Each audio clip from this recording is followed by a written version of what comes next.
хэдүүлээ x олон гишүүнтийг x дээр нэмэх нь 3 квадрат олон гишүүнтэд хуваахт гарах үлдэгдлийг олооч. За эхлээд хэдүүлээ x дээр нэмэх нь 3-ын квадратыг бодох юм бол энэ бол x квадрат дээр нэмэх нь 6x нэмэх нь 9 гэдэг олон гишүүнт л гэсэн. За энэ олон гишүүнээр энэ олон гишүүнтэй хуваач шууд.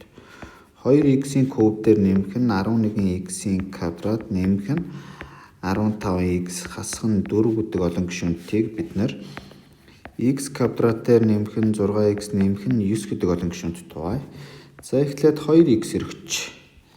За тэгэх юм бол 2x-ийн куб дээр нэмэх нь 12x-ийн квадрат нэмэх нь 18x болно гэсэн үг.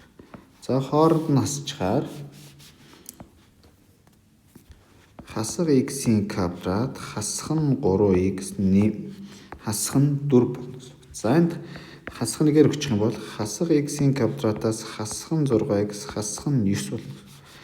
За хооронд нь хасчихаар энд юу үлдэх вэ гэхээр 3x болно. Хасхын нэмэх учраас нэмэх 5. За энэ бол бидний үлдэгдэл олон гишүүнт байна гэсэн үг. За тэгвэл бидний хариулт ингээс C хариулт.